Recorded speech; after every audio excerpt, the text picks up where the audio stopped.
Hi friends, welcome to vivid take. இந்த வீடியோவில் நம்மளுடைய ஆண்ட்ராய்ட் ஃபோனில் கீபோர்டில் சவுண்டை எப்படி எனேபிள் பண்ணலாம் அப்படின்றத தான் பார்க்க போகிறோம். அதாவது கீபோர்டில் டைப் பண்ணும்போது நமக்கு சத்தம் வர்ற மாதிரி செட் பண்ணுறது, எனேபிள் பண்ணுறது. ஸோ இது எப்படின்றத பார்ப்போம். இதுதான் நம்ம சேனலுக்கு முதல் தடவை வந்திருக்கீங்களா? நான் தான் விக்னேஷ். மறக்காம நம்ம சேனலை சப்ஸ்கிரைப் பண்ணிட்டு பக்கத்தில் பெல் ஐக்கனையும் கிளிக் பண்ணுங்கள். சில பேருக்கு கீபேட்ல நம்மளுடைய ஃபோன்ல கீபோர்ட்ல டைப் பண்ணும்போது கண்டிப்பா சவுண்ட் வரணும் அப்படின்ற ஒரு தேவை இருக்கும். ஸோ அவங்களுக்கு இது எப்படி சேஞ்ச் பண்ணிக்கணும், சவுண்ட் வர மாதிரி எப்படி எனேபிள் பண்ணணும்னா, முதல்ல உங்க ஃபோன்ல செட்டிங்ஸ் உள்ள போங்க. செட்டிங்ஸ்ல பாருங்க, சவுண்ட் அண்ட் வைப்ரேஷன் அப்படின்ற ஒரு ஆப்ஷன் இருக்கும். அதை கிளிக் பண்ணுங்க.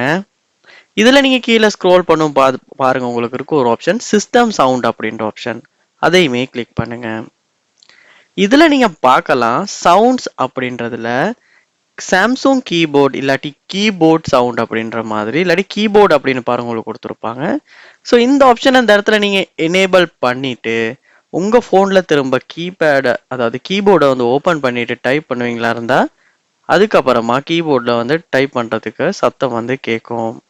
ஸோ இப்படித்தான் நம்ம ஆண்ட்ராய்ட் ஃபோனில் கீபோர்டு டைப் பண்ணும்போது சவுண்ட் வர மாதிரி நம்ம எனேபிள் பண்ணுறது. ஸோ இந்த வீடியோ உங்களுக்கு ரொம்ப யூஸ்ஃபுல்லாக இருந்திருக்கும்னு நினைக்கிறேன். இது போல் நிறைய வீடியோ பார்க்கணுன்னா கண்டிப்பாக நம்ம சேனலை சப்ஸ்கிரைப் பண்ணுங்கள். அப்படியே பார்த்துல பெல் ஐக்கனையும் கிளிக் பண்ணுங்கள்.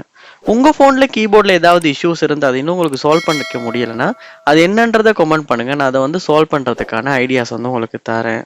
மறக்காமல் நம்ம சேனலை சப்ஸ்கிரைப் பண்ணுங்கள். தேங்க்யூ.